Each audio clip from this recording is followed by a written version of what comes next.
Como anunciábamos, ya estamos aquí en el estudio con los economistas, integrantes de Etcétera, con Braulio Celco. Buenos días, Braulio, gracias por estar por aquí. Gracias a ustedes por la invitación. Santiago Soto, buenos días y gracias por acompañarnos. Buenos días, un gusto estar con ustedes. Lo hablábamos y sabemos que ustedes también estuvieron siguiendo muy de cerca estos análisis de los microdatos, ¿no? de la encuesta de hogares publicado por el INE, análisis que hizo la consultora Exante. Bueno, ahora el domingo salió y que tanta polémica han generado. Y que en definitiva lo que muestran, ¿no? Es que, bueno, salvo, en realidad solo el 20% habría mejorado sus ingresos en relación a 2019. ¿Qué análisis hacen ustedes de estos datos o de este análisis que saca Exante? Dale vos.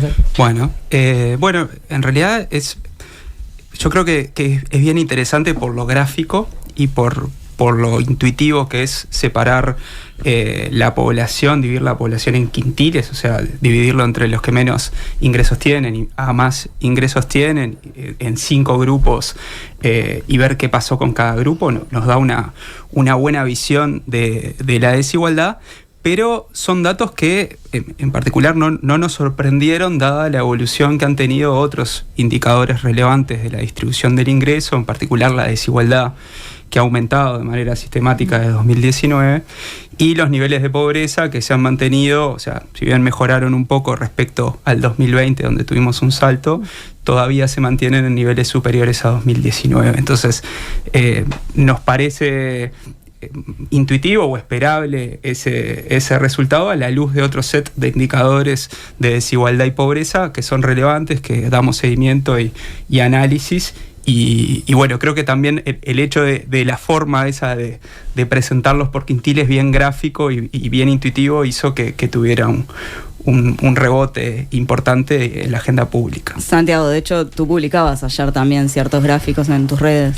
Sí, yo publiqué, o sea, a uno le tenía en la cabeza, pero le vino una curiosidad de, bueno, cómo había sido, digamos, en los 15 años previos la evolución. Esto que decía Braulio, básicamente el gráfico de Exante lo que hace, ordena la población desde la persona que tiene menos ingresos a la que tiene más ingresos y hace bultitos de a 20, digamos. Uh-huh. Y dice, bueno, ¿cómo estaban esos grupitos de a 20, ¿no? Si fuéramos 100 personas, de a 20 personas, ¿cómo estaban al principio y cómo están ahora? ¿Ganaron o no ganaron o perdieron ingresos en promedio durante esos años?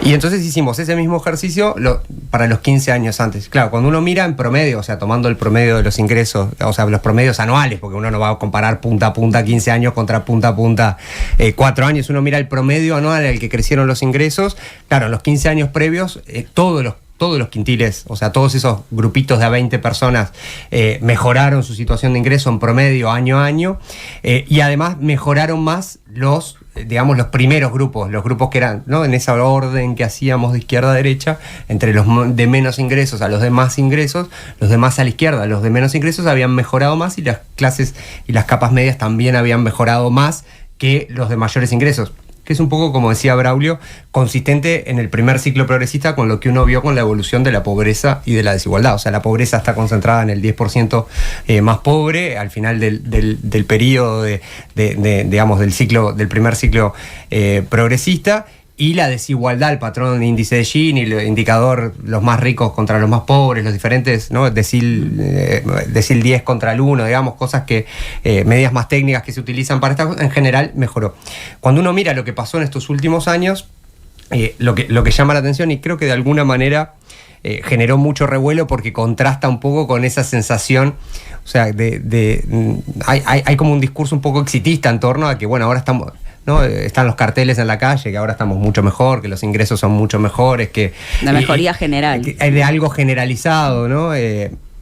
Quizás los partidos políticos en eso tomaron las versiones más extremas, ¿no? Porque el Frente Amplio puso el gobierno fracasó y el Partido Nacional es el país de las maravillas. Capaz que los dos están en un extremo, quedaron los institucionales de los partidos quedaron muy, digamos, en las dos esquinas del relato, por decir de alguna manera, pero lo que sucedió en estos últimos 3 años sí es una mejora, bien marcada hasta los datos de 2023, cuando uno mira del 20% de esos grupitos de mayores ingresos, y los primeros 4 grupitos de 20, o sea, el 80% de la población, uno ve una leve desmejoría. Cuando uno incluya los datos de 2024, que va a seguir creciendo, que estamos viendo que sigue creciendo el ingreso real, probablemente todos tengan una leve, o al final de año probablemente todos tengan una leve mejora, pero no necesariamente, o sea, posiblemente me imagino que en proporción igual siga siendo distinto. Exacto, estamos viendo sí, va a ser, obviamente no va a compensar, digamos, que el perfil distributivo del crecimiento durante los últimos años ha sido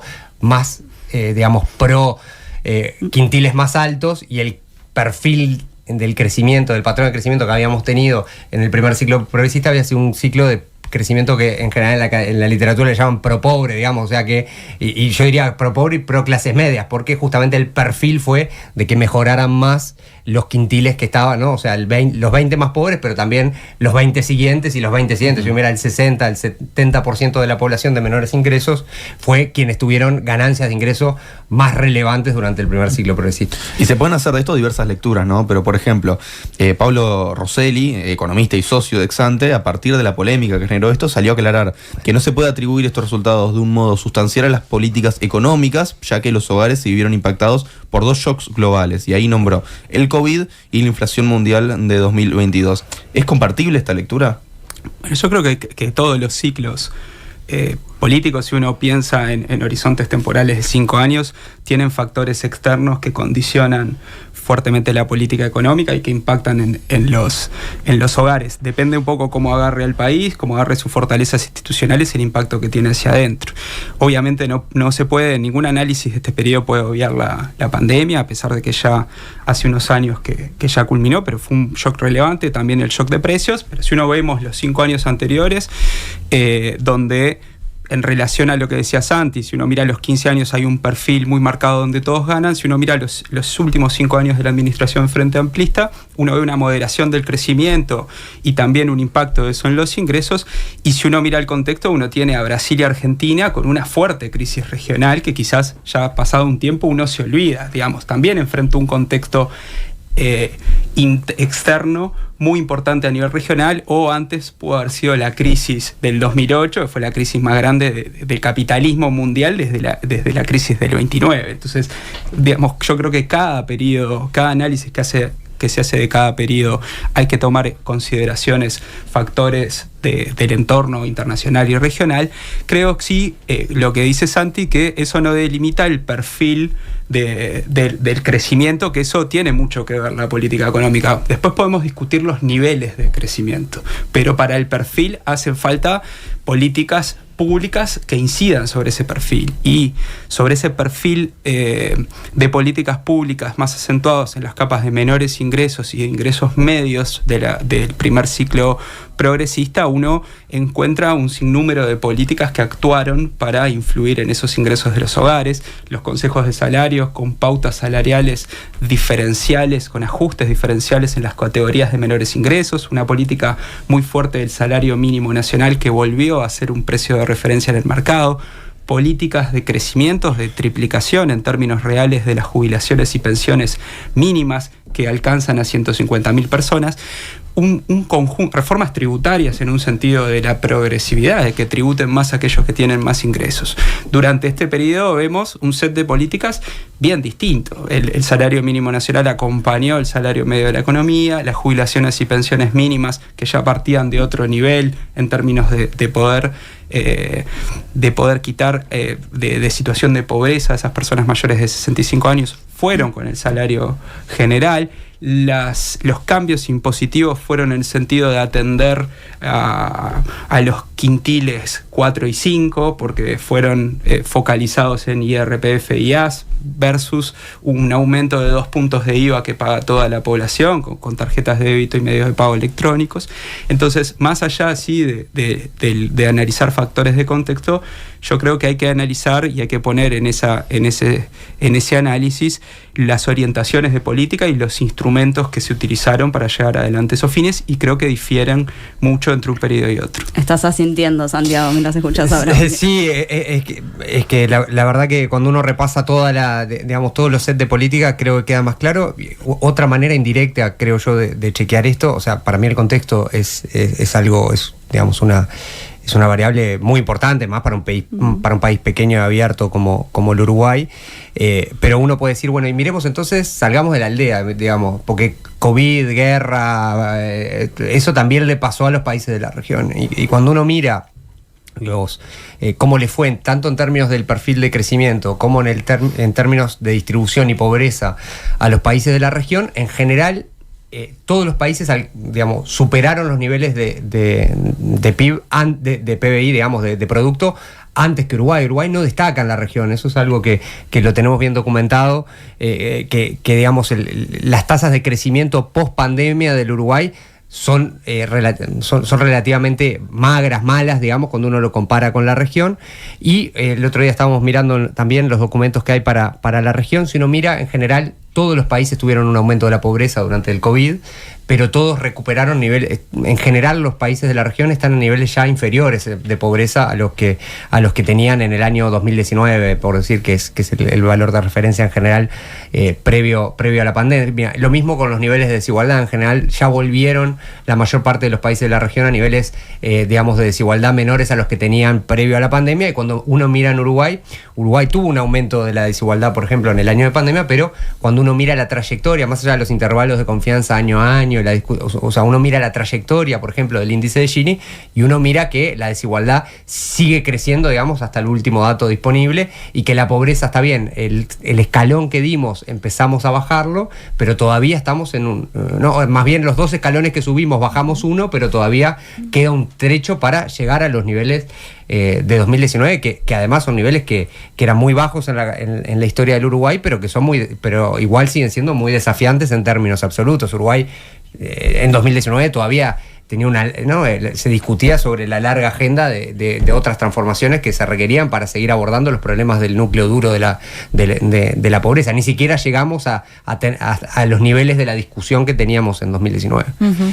Bueno, este análisis de ex-ante generó repercusiones, ¿no? Y desde el oficialismo, por ejemplo, un colega de ustedes, coordinador del programa de Álvaro Delgado ahora, Agustín Iturralde, publicó que los datos del INE muestran que los ingresos de hogares son 7.1% mayores que cuando asumió este gobierno, y que tener 7% más de ingresos solo es posible si la enorme mayoría de los hogares están mejor. ¿Para ustedes este razonamiento tiene sustento? Bueno, Agustín también acusa de no ser correcto el razonamiento, o no ser mejor porque no son los datos más nuevos, y también lo ata con eso, en el sentido de que se compara, ex-ante compara 2023 con 2019. Para nosotros esa es la comparación correcta. Hay que mirar estos temas que tienen fuertes fluctuaciones trimestrales, mucha variabilidad. Lo importante es ver datos anuales que robustecen las estimaciones. Él toma el primer trimestre, datos agregados, no microdatos, pero del primer trimestre del año 2024, y lo compara contra el cuarto trimestre del 2020. O sea, agarra trimestres que a nuestro juicio no son comparables porque, digamos, a lo largo del año hay fluctuaciones de estacionalidad, de temporadas, hay trimestres que tienen turismo, otros que no. Entonces, lo relevante es mirar iguales trimestres por año. El primer trimestre de este año dio un dato positivo en el ingreso de los hogares. Como decía Santi, es esperable que 2024 mejore todo en términos de las estimaciones del ingreso disponible en relación al 2023, porque estamos viendo una recuperación del salario y un empleo que viene creciendo interanual, pero en los últimos meses, ya desde agosto, no muestra un dinamismo en el mercado de trabajo. O sea, hoy estamos parados sobre un escaloncito, volviendo a la analogía de la escalera mayor al año pasado, porque hasta agosto del año pasado el empleo creció y ahora se mantiene relativamente constante. Entonces, este año es esperable ver una mejora, pero eso no invalida en absoluto las estimaciones de ex-ante, que a nuestro juicio tienen la virtud de comparar años cerrados y no de elegir los trimestres que mejor me da para favorecer un relato contrario. Nosotros también vemos también que esa situación de elegir fracciones de un año ha estado presente también en el debate de pobreza por parte del coordinador de programa del precandidato Álvaro Delgado, cuando argumenta que la pobreza ya está en niveles de 2019, utilizando datos semestrales del segundo semestre del año versus del año 23 respecto al 2019, y también esas comparaciones tienen estos problemas de la variabilidad propia de la estacionalidad y periodos menores de un año. estamos en campaña electoral, a veces se esfuerzan un poco los datos para decir lo que uno quiere, pero más allá de esta cuestión global, lo dicho, la pobreza y la desigualdad están una con trayectoria relativamente estancada, pero menor al 2020, otra creciente, no están dando datos que sean auspiciosos. El empleo, como decíamos, viene estancado hace unos meses, pero en términos generales yo creo que es una variable donde el gobierno le ha ido relativamente bien. En el último año hay ciertos indicadores que preocupan en términos de la calidad del empleo, un aumento de la informalidad, el subempleo, aumento de trabajadores con bajo nivel remunerativo. Pero bueno, creo que el diferente conjunto de indicadores que vemos en el mercado laboral y el panorama social son consistentes con estas estimaciones de ex-ante, y para nada estas críticas invalidan, sino que yo creo que introducen un ruido al utilizar trimestres no comparables para decir otra cosa de lo que muestran estos datos. En términos de empleo, por lo que decías, Braulio, una de las preocupaciones entonces es la calidad de este empleo que se ha creado.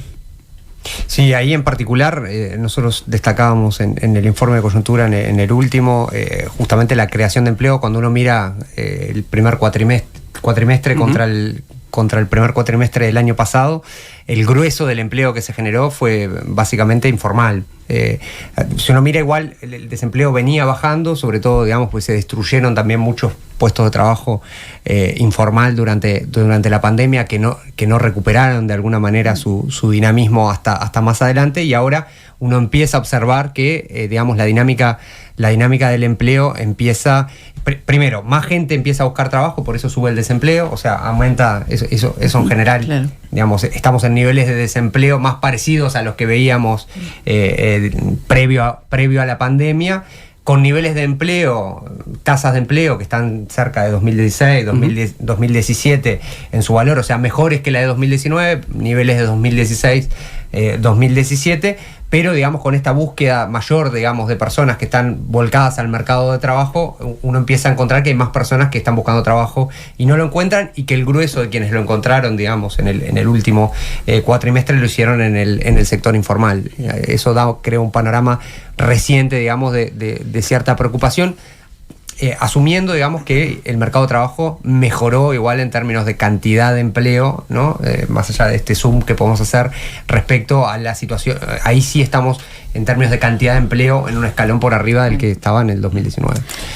Desde la oposición se ha insistido en que en el próximo quinquenio es necesario desarrollar políticas que sean pro crecimiento. Ustedes también se han referido a esto. Ahora, ¿qué políticas se podrían implementar para conseguir esto? A ver, yo creo que ese es o sea, cualquier observador del Uruguay que le preocupen los temas económicos no puede dejar de mirar algo que realmente llama la atención de la dinámica de la economía uruguaya de los últimos 10 años, que es la baja tasa de crecimiento anual que hemos tenido, que ha estado en el entorno del 1,2, 1,1, 1 y poco %, que es una tasa promedio anual baja de crecimiento.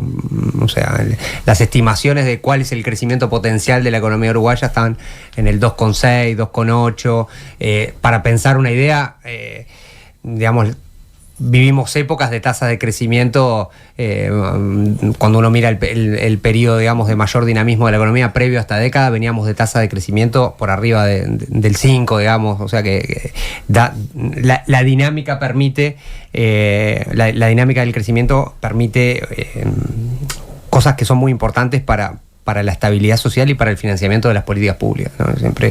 Siempre algo que decimos, y ahora voy directo a responder tu pregunta, pero para tener una idea, si la economía uruguaya crece al 3%, un crecimiento del 3%, con la presión tributaria que tiene el Uruguay, implica una recaudación adicional. O sea, crecemos 3, 1 de cada 3 pesos de la economía uruguaya básicamente es la presión tributaria que tenemos, un poquito menos. Por lo tanto, un crecimiento del 3% te permite un punto entero de gasto público nuevo para distribuir. 700, 800 millones de dólares adicionales. Con eso uno puede destinar a un conjunto de políticas que los uruguayos sabemos que tenemos, por ejemplo, grandes falencias: la atención a la primera infancia, el tiempo pedagógico en las escuelas, la política salarial de buena parte de algunos sectores dentro del sector público, solo por nombrar algunos. Entonces, el crecimiento es muy importante desde la dinámica digamos, de la generación de riqueza, pero también del financiamiento de las políticas públicas que se requieren para que Uruguay tenga en el largo plazo tasa de crecimiento más. ¿Y cómo se puede empezar a revertir eso pensando justamente que hablas de 10 años, ¿no? En realidad de bajo crecimiento. Sí, y cuando uno lo mira en la región, Uruguay no estuvo tan distante de los promedios de América Latina, aunque Uruguay sí tuvo una virtud en estos últimos 10 años en sus tasas de crecimiento, que tuvo un crecimiento más, unas digamos, cuando cayó, exacto, una estabilidad. Esto no fue una montaña rusa que crecimos al 1%, pero en 10 años tuvimos en la gloria y en el 2002 3 veces, ¿no? Que algunas economías de la región tuvieron una inestabilidades fluctuaciones mucho más relevantes, digamos, que la que tuvo. Eso creo yo también es producto de las políticas que se empezaron a plantear en el Uruguay a partir de la política económica y la estabilidad y la fortaleza que se construyeron fundamentalmente a partir de los cambios que se dieron en la política económica en 2005.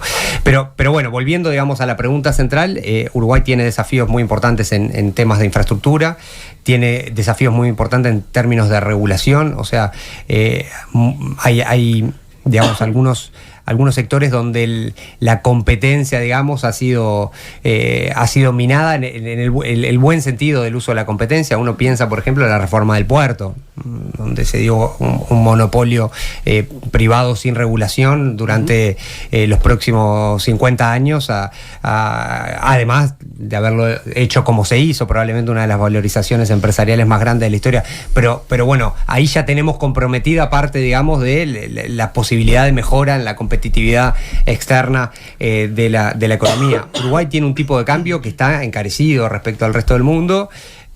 Yo creo que no implica una corrección rápida, pero digamos en el largo plazo, en un horizonte temporal, eso ya empieza a afectar, digamos, la dinámica, por ejemplo, del sector industrial. Hemos visto algunas señales de esto que ya empiezan de la pérdida de competitividad a la pérdida de empleos o a la situación más complicada de la economía. Por lo tanto, ahí tiene un desequilibrio para corregir. Y después de la agenda de largo plazo, que al final del día los países crecen porque tienen también buena capacidad humana y una infraestructura acorde, digamos, para desarrollar sus proyectos, y tanto en el perfil de la inversión pública como en el perfil de la inversión en capital humano, Uruguay ha tenido un deterioro también en los últimos años. O sea, si uno toma el promedio de las inversiones de los últimos años, han bajado y esas son muy importantes. Uruguay tiene un sector de servicios globales porque tuvo una inversión en infraestructura, por ejemplo, de conectividad muy importante, o tiene, digamos, la posibilidad de desarrollar algunos sectores por tener una agenda potente, y eso se ha visto debilitado. Y lo mismo, pese a los desafíos que también existían en 2019, hay desafíos muy importantes en términos de mejorar justamente la situación en la que primero están los niños y luego los aprendizajes que pueden realizar dentro del sistema educativo, que ahí tenemos debes muy importantes, y diría que hemos tenido incluso retrocesos en este tiempo que en los cuales van a requerir inversiones muy importantes, y eso no va a influir en el crecimiento del año que viene, pero sí va a influir probablemente en el crecimiento de los próximos 10 años. Uh-huh. Después está el tema, lo mencionaste al pasar allí, el tema del atraso cambiario, ¿no? Que es otro de los grandes temas que está sobre la mesa cuando se analizan políticas económicas del gobierno. ¿Cómo es que afecta la economía del país en general y también el aparato productivo en particular, ¿no? Bueno, la contracara del atraso cambiario es que Uruguay está encarecido en dólares frente a sus principales socios comerciales. Si uno mira una serie histórica, estamos cerca de un 40% por debajo en lo que es el indicador principal para medir la competitividad de precios, que es el tipo de cambio real. Estamos desalineados un 40% respecto al promedio histórico de 2020. Eso nos da una idea de posición histórica, pero hay otros estudios, en particular uno hecho por los técnicos de servicios técnicos del Banco Central, que mide el tipo de cambio real de equilibrio en relación a los fundamentos que hay detrás de la economía. O sea, cuáles son los fundamentos de la economía real.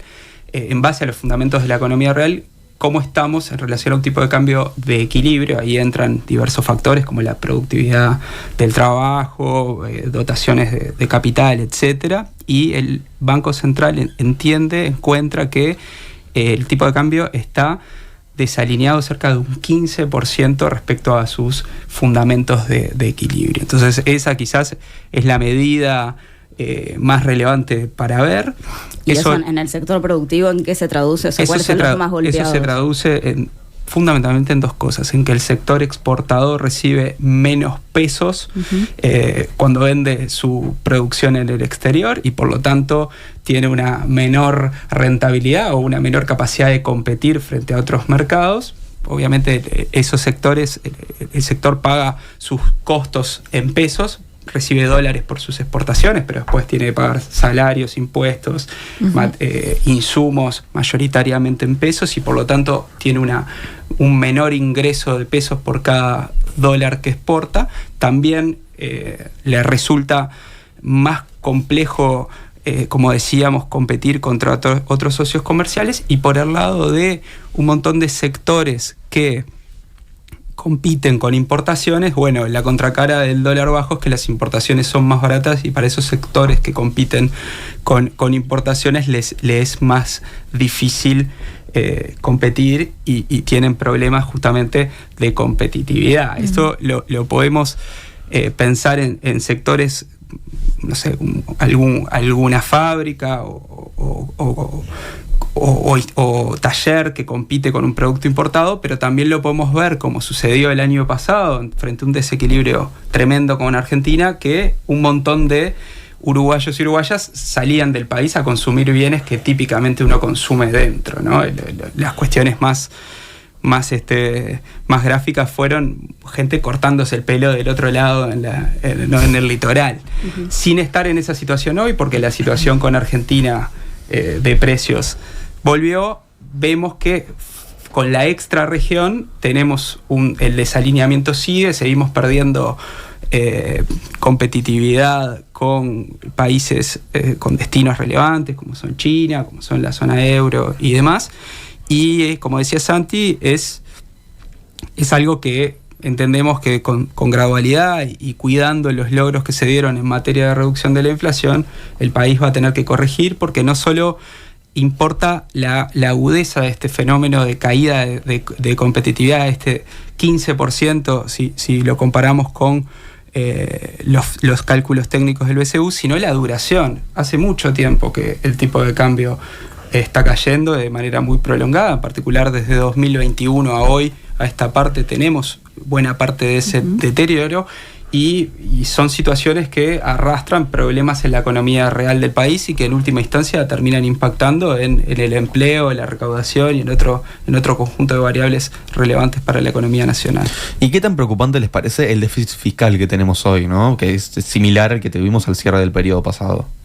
Bueno, fue una de las banderas más importantes de la campaña electoral pasada por la entonces oposición, y hoy el oficialismo. Se hablaba de luces rojas en la economía, que ese déficit fiscal imponía luces rojas, una situación de alarma. Llegó a ser uno de los ejes, como decíamos, de la campaña. Y lo que vimos a lo largo de este periodo fue quitando los gastos asociados a la pandemia, una mejora del déficit fiscal por el lado fundamentalmente de la contracción del gasto, hasta un nivel, hasta encontrar el menor déficit fiscal del periodo en septiembre del 2022, y a partir de ahí una vuelta atrás, digamos, un desmejoramiento de los indicadores, a actualmente un déficit consolidado del sector público global de 4,2% del PBI, comparable con el 4,3% del PBI de 2019.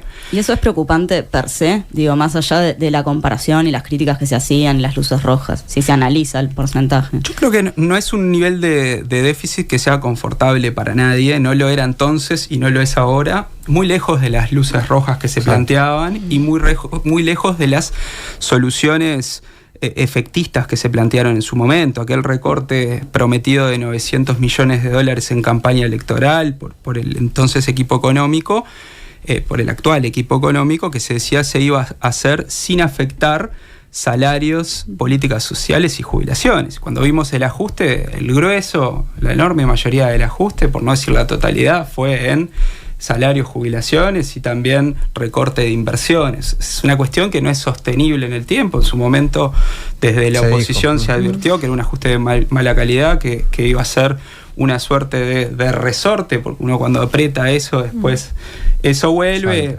Recuperación económica mediante, mejoraron los salarios y con ello las jubilaciones que están atadas. La inversión, uno no puede bajar la llave por mucho tiempo. También se acerca, estamos en periodo electoral, hay que mostrar logros. El gobierno necesitaba invertir. Y bueno, hoy lo que vemos es una situación fiscal similar, muy parecida, con un nivel de endeudamiento mayor, de cerca de 9 puntos del PBI el que había entonces, producto de los recursos que se utilizaron para hacer frente a la pandemia. Pero bueno, que el mercado y los actores internacionales, las calificadoras de riesgo, valoran al Uruguay como lo que es, un país serio, institucionalmente que cumple sus compromisos, que tiene una institucionalidad que es política de Estado, una gestión de deuda profesional, preocupación por los equilibrios macroeconómicos y que cumple con sus obligaciones. Santiago, y si vos lo pensás, justamente este porcentaje a futuro, o sea, ¿cuánto compromete? Porque esa es una discusión que está, ¿no?, para un próximo quinquenio. Sí, yo, creo que, como decía Braulio, no eran luces rojas en 2019, no son luces rojas ahora, que más o menos el número es similar, pero con niveles de deuda mayor. No auguro que le deje una holgura, digamos, uno piensa al final si uno leía los discursos en 2019 y se imaginaba la posición fiscal a la que iba a quedar al final de un periodo de gobierno, uno quizá hubiera imaginado que iba a terminar con una holgura fiscal mayor, digamos, pero, como decía Braulio, fundamentalmente hubo un patrón, que acompañó a la pandemia también, pero un patrón que era tradicional del Uruguay, digamos, ¿no? Sobre todo previo a 2005, de represión del gasto en inversiones, salarios públicos, y de atrás venían las jubilaciones, al principio del periodo de gobierno, y recuperación hacia el periodo electoral. Ese es un poco el patrón que uno ve, y básicamente al final del día se llega a una situación, digamos, similar a la que se encontró al principio en términos del número de déficit, aunque también fuera del perímetro de algunos de los gastos que están considerados en el déficit fiscal, también aparecen cosas que hay que mirar con preocupación, en particular algunas obras que se han realizado por fuera del perímetro, que se han utilizado con mucha intensidad fuera del perímetro fiscal en los temas viales. De hecho, hay unas emisiones que se acaban de consolidar vinculadas a CBU. Uno mira, digamos, algunos, digamos, de los elementos de las expectativas que quedan también fijadas al final de este periodo por un periodo entero de magra recuperación salarial. Bueno, yo creo que el próximo periodo está el desafío, digamos, sin luces rojas. Ni holgura ni luces rojas. Exacto, sin una gran holgura, con mayores presiones sociales por la represión de por tener, digamos, expectativas que con la pandemia habían estado moderadas de alguna manera, y luego con una recuperación reciente que empezó a hacerse notar, sobre todo en el año electoral. El próximo gobierno va a tener el desafío de igual consolidar, digamos, de mantener, digamos, esta precaución en el manejo del déficit fiscal, sin grandes espacios, digamos, sin grandes holguras, como quizá uno hubiera imaginado si escuchaba solo los discursos del año 2019. Santiago, en una entrevista en La Diaria, dijiste que la coalición de gobierno pasó de criticar las transferencias monetarias al tratarlas, de mero asistencialismo o clientelismo político cuando era oposición, a ponerlas en el centro de su estrategia política social. ¿Hubo otras políticas sociales implementadas ahora en este periodo de gobierno? Bueno, ese es un punto así que lo he discutido con varios colegas, y que está en la discusión pública, ¿no? Uno de estas cosas, ¿no?, que uno escucha 2019 y ve ahora, incluso si uno lee el programa de Delgado, que probablemente sea el candidato del Partido Nacional en la instancia de octubre, el tema de las transferencias monetarias antes estaba visto como que era un instrumento asistencialista, que era, ¿no?, casi que había que desarmar, un problema que había que desarmar y no un instrumento que había que utilizar para combatir la pobreza o los problemas emergentes vinculados a la pobreza. Y yo creo que la llegada de la pandemia tan rápido los marcó a fuego, que al final del día, del grueso, digamos, de las políticas sociales en términos de gestión más de programas sociales en territorio, esa parte creo que fue bastante dejada de lado, y el corazón, digamos, de la apuesta, si uno mira del Mides a partir de la pandemia, pero incluso hasta el día de hoy, estuvo más puesto en justamente trabajar sobre los instrumentos de las transferencias monetarias, ¿no? La tarjeta Uruguay Social, en su momento fue la TUAP para paliar, digamos, el momento de la pandemia. Si uno mira en general, la suficiencia de ese apoyo fue baja, digamos, o sea, ¿cuánto ayudó a paliar efectivamente el problema del COVID las transferencias monetarias? ¿Ayudó? ¿Fue suficiente? Yo creo que probablemente con un esfuerzo no tanto mayor, digamos, de esos años, se podría haber evitado buena parte del aumento, sobre todo en la pobreza infantil durante la pandemia. El Instituto de Economía había dicho, en abril del 2020, había hecho un estudio y dijo, bueno, si no le damos más potencia a estos instrumentos, va a haber 100.000 pobres más. Al otro año, cuando se publicaban los datos, efectivamente no se siguió eso y hubo... Entonces, ¿Y no hay riesgo también en que el próximo gobierno que asuma, por ejemplo, se descansen estas políticas en detrimento de otro tipo? Bueno, puede ser, sí, yo creo que es... Yo creo que hay una simplificación del debate en torno a la pobreza infantil que es un riesgo para todo el sistema político, que esto se arregla poniendo plata en unas tarjetas que reciben los hogares que tienen niños. Y yo creo que cuando uno empieza a mirarlo y empieza, ¿no?, a mirar como más granularmente los problemas de la pobreza infantil, empiezan a aparecer muchos otros problemas que son, sobre todo los de la pobreza infantil más dura, que son mucho más profundos que darle el ingreso que requiere para superar la línea de pobreza al hogar que tiene niños, cosa que es muy relevante de hacer, pero empiezan a aparecer déficits muy importantes en términos de vivienda, en calidad de los servicios educativos que existen en ciertos barrios, problemas de marginalidad que han ido creciendo de forma muy importante. Entonces yo creo que sí, que efectivamente hay un riesgo de que todo lo que uno piensa de políticas sociales sean las transferencias, pero de alguna manera yo pienso, vinculado a los fundadores del Mides, si alguien les hubiera dicho que el corazón de la estrategia de la coalición, del principal partido de la coalición derecha para los temas de pobreza iba a ser el sistema de transferencias en el programa de Delgado, y que le iban a dedicar varias páginas a cómo mejorarlo y ampliarlo, yo creo que debe ser la batalla cultural más grande que ha ganado la izquierda en el sistema político de los últimos años. Preocupante. Braulio, tenemos que ir cerrando. ¿Algo que quieras agregar de esto en cuanto a políticas sociales?